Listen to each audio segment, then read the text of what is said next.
guys for tuning in. I wanted to make this video basically explaining my sickness. So it started, what's that? January the 31st. I believe it was on a Sunday. I believe so. So it started on a Sunday because we already was expecting ice and all of that. So Sunday night is when I started like I knew that it was a cold about to come on.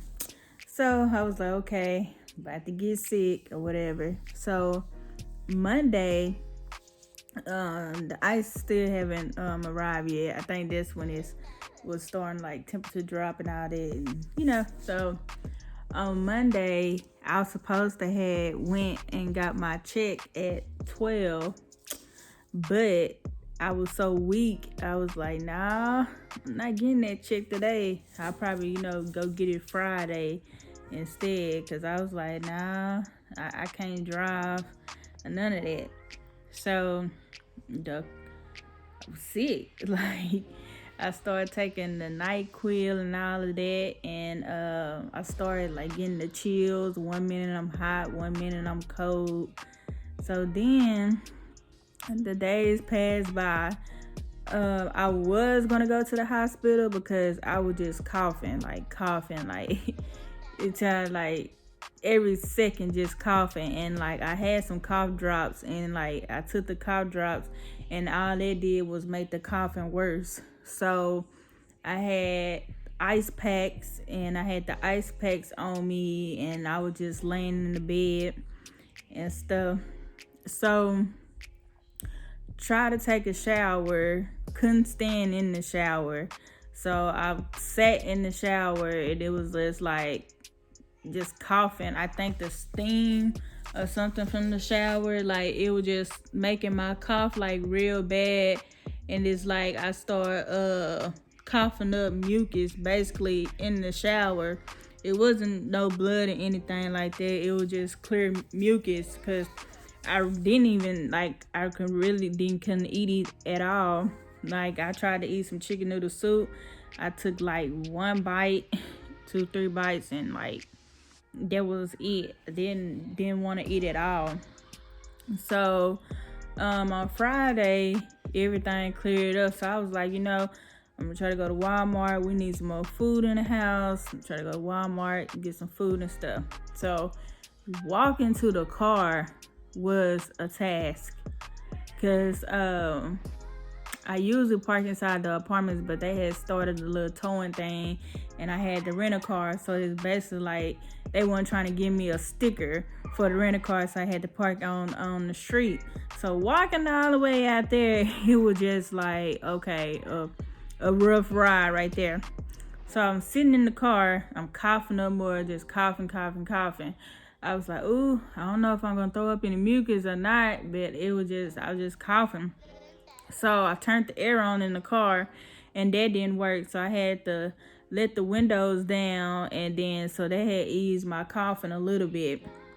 So go to Walmart. Walmart didn't have no buggies, and I'm trying to get some more medicine because I had ran out of all the NyQuil. So I'm trying to get down there to the other end. And I'm like, oh, I'm not gonna make it. I'm like, no.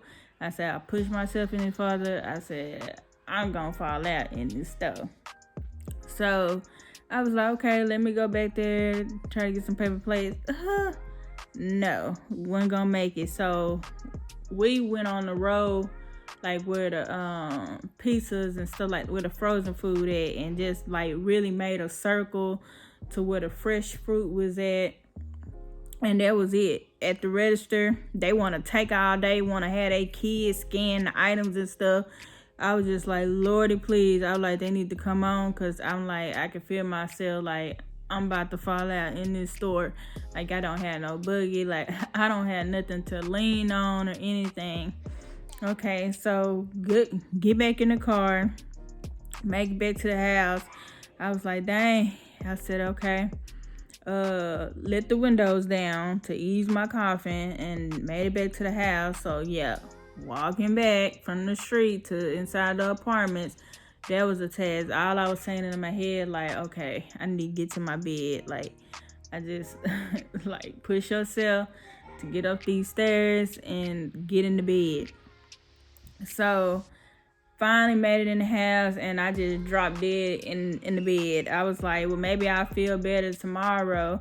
Because it's like, usually, like, I get sick every year, you know. I get a cold. But normally when I get a cold, I just be sick for like that one day. And the next day, like, I'm good. Like, I just need one day to just lay in the bed all day, and then I'm good. But it's like, dang, I've been sick for over 3 days now. So I was like, okay, we're going to wait till Saturday. I was like, on Saturday, I should feel more better. You know what I'm saying? I tried to go to the store, and that was an epic feel. And, you know, driving to the store, I was dizzy. Like, I was dizzy driving and stuff. So Saturday, tried to get up Saturday. No, it was a no-go. So then, okay, I was up. So it's going into like midnight Sunday. So I start to feel like a pain in my chest, and then like I'm steady coughing and all of that. And it's like, okay, like I gotta go to the hospital now, because something has got to be going on. Because the pain in my chest, it went from the front and it like went to the back, and I couldn't tell like if it was the back, my back, or it was my lungs, because you can hear, like, it was like you can hear like something inside you just like swirling around and stuff, and then the coughing. So I got up around like 3 something, put some clothes on and stuff, and I was like, okay, finna go to the hospital. So I went to the hospital. It's like down the street from me. It's probably like 13 minutes from me. Yeah.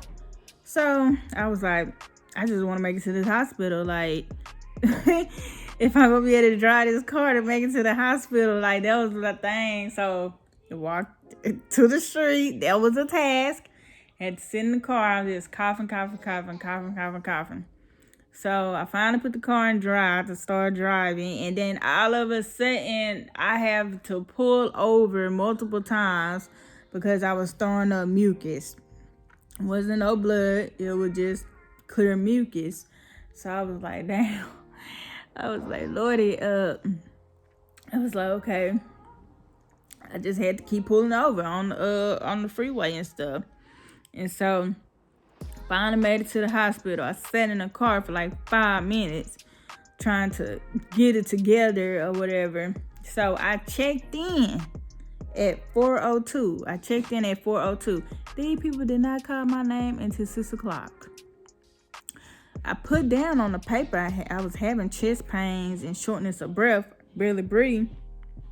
So I'm in the waiting room. I'm just like, ooh, Lord, I hope I don't throw up no mucus or nothing like that. So I didn't throw up any more mucus. I guess the driving part, me being dizzy and all of that what made me like throw up mucus or whatever. So when they get me back there, they hooked me up to a EKG, and then they checked my temperature. I had a fever, so the doctor had rushed in there and immediately took me back. She was like going in room 1, so they all came in there, hooked the IV up, put an IV in my arm and stuff, started me on antibiotics and all that, and then they was like they wanna and they brought the people in to start a breathing treatment for me and stuff, because I was coughing bad. I started coughing bad again. And so they was like, after the breathing treatment, they wanted me to do x-ray. So they had came and got me for the x-ray. So then they come back. I waited. I was like, how long the x-ray take? Probably like an hour, whatever they say it takes or whatever. So they came back and was like, okay, we see you had pneumonia, but we also see something else. So we just want to do a CAT scan to be sure. So they came and got me for the CAT scan. So then go back, they put me on another breathing treatment, and then started another bag of IV and antibiotics. So then the doctor came in and she was like, well, you had pneumonia, and on your CAT scan, we see that you have a mass on your lung. So it didn't quite hit me when she was like mass on your lung or whatever. Like, it didn't quite hit me like it hit me when the other doctor had came in. There was another doctor that came in because I guess they called him to look at the CAT scan and things like that. So he was telling me that I'll have to go to Rockwall and stuff. So then another doctor came in and said they wanted to admit me. They want to admit me into the hospital. I said, well, how long am I gonna have to stay in the hospital? And he was like, for like a day or two. But we really need to see. He was like, we really need to see what that mass is. So y'all, I'm in this room, right? It's 11 something. It's 11 something in the morning now. It's 11 something in the morning now. And I still got the IV and stuff like that. But then, like, after they came and talked to me and all that, saying they gonna admit me and all this other stuff, I think around 12, this daggone nurse, she came in and she took the IV thing. She took the IV with the antibiotics and she took it across the hall because it was a dude in the other room. She took it across the hall to him. So I've been sitting here. Now it's 12 o'clock. So now it's going almost dead gone near to 5 o'clock. Nobody had been in that room to check on me or anything. The blood pressure cuff instead of going on and off. So now my hands are like swelling up. My left hand was swelling up. And I was like, it gotta be because of this dead gum blood pressure cuff. Just instead of going in and out. Then they got the EKG thing on me and stuff, and they was trying to say something about my heart rate and all that, but I was doing a lot of movement and stuff, so that's probably why the heart rate was concerning to them and stuff, because I'm like, dang, I can't go to the bathroom and nothing like that because the EKG thing is not portable, and then y'all ain't even been in here checking on me or anything. So I had tried, because it had me hooked up. So I had to do some type of movement just to reach the remote to call for a nurse or whatever. So I called for a nurse. So I was like, they said something about admitting me and all that. So okay, I'm going to a room or you know what is that? Because I went to the hospital in Sunnyvale, the Baylor in Sunnyvale.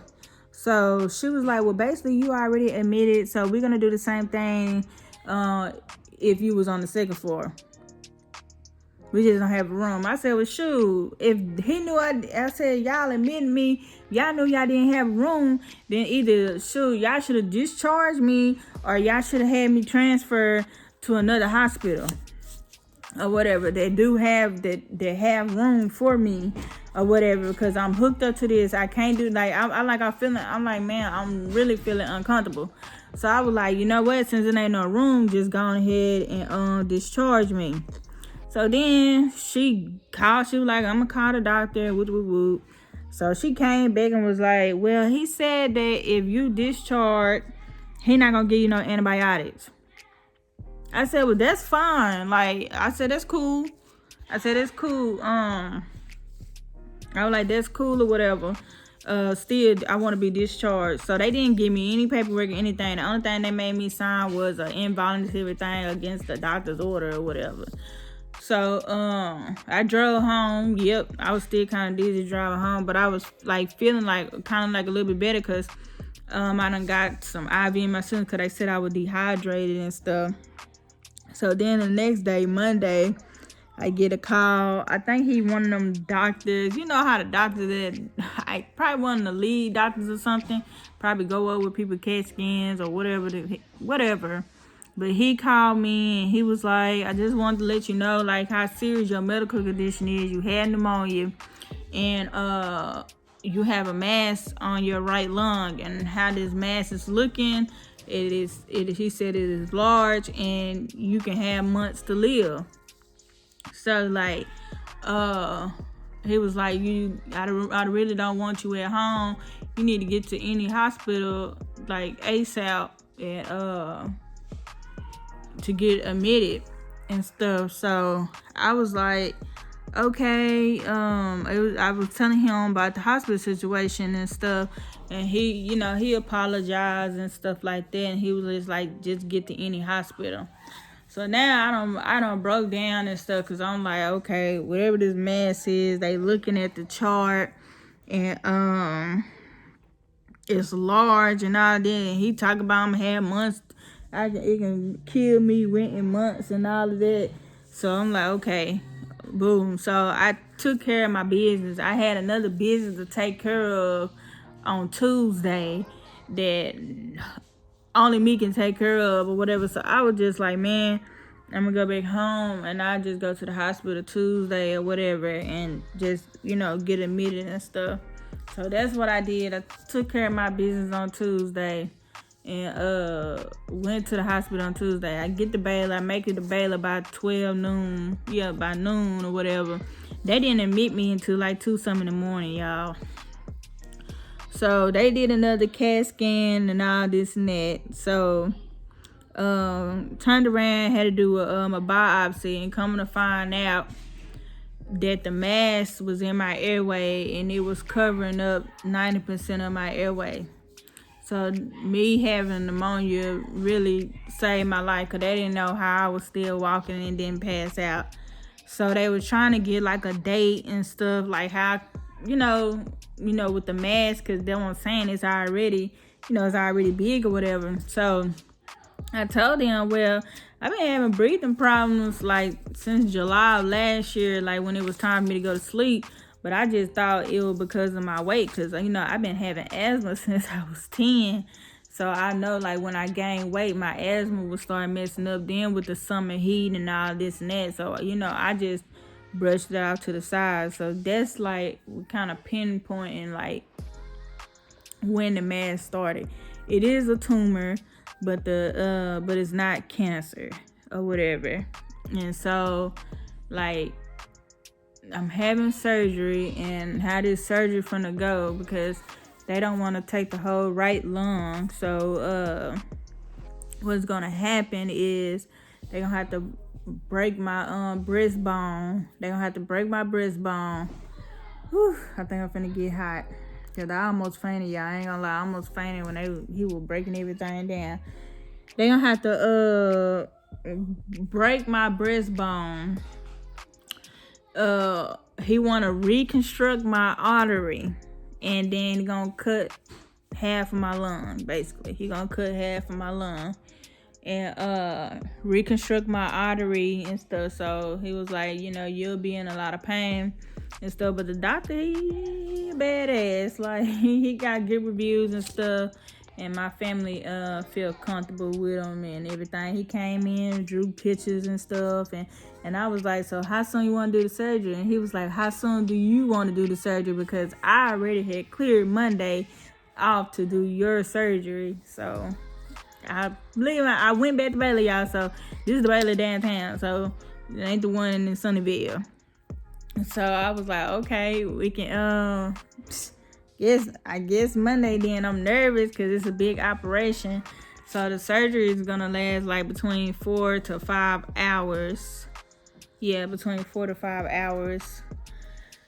So like, it's a lot or whatever, but it really wasn't no like why the mask came or anything like that. It just, hey, you get it, And he didn't want me to go forever doing a biopsy where I gotta come back every month or 2 months to be clearing out my airway and stuff. Cause he was like, you can handle the surgery.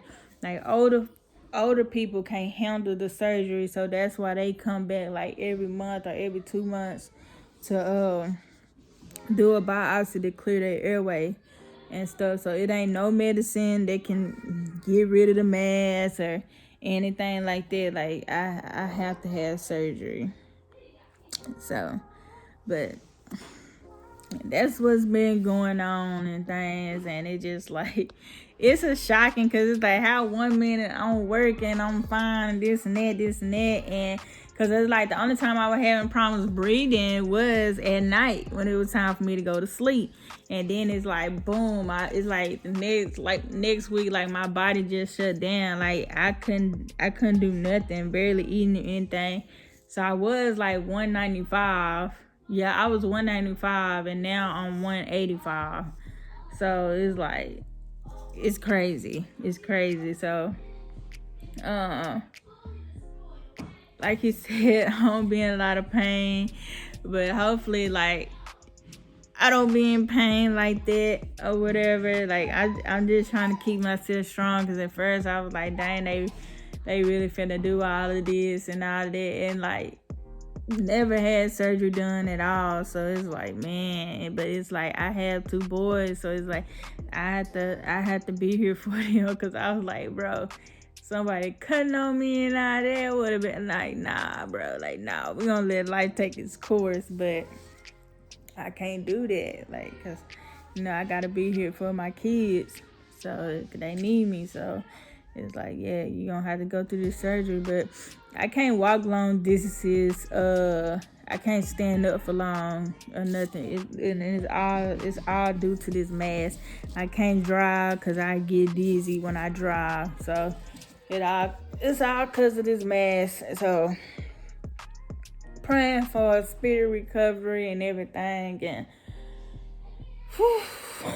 during surgery and everything. But I'm not by myself. Like, I have a lot of support.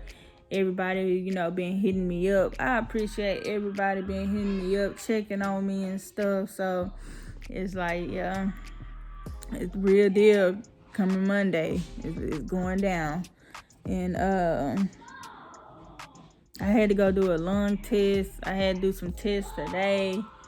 So yeah, and they already done called me, telling me what all I have to do, like over the weekend and stuff like that. So really just resting my body, hydrating my body and all that, because Sunday I gotta stop eating at 12. I can't drink nothing like that. So basically another fasting state. But other than that, like,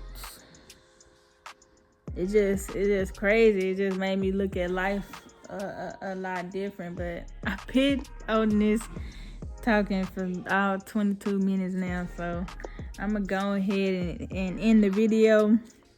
I'm gonna keep everybody updated and how things go.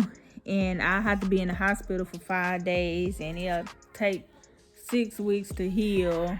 So hey, but y'all keep me in your prayers and all of that. No negativities. We don't need no negativities over here, okay? Because I'm gonna make it through this. I'm gonna be back rolling again. I'm gonna be back doing what I do, back on my grind. Like, it's coming. So a minor setback, just a minor setback. So this minor setback done delayed a whole bunch of stuff that I already had in the making. So, but everything happened for a reason. So hey, but stay tuned, and y'all have a great day, and shoot, stay out the way, and thank God for another day, for waking you up, because I know I do, and don't plan on taking life for granted anymore. So after this, I definitely want to live my life. So all right, I'm out.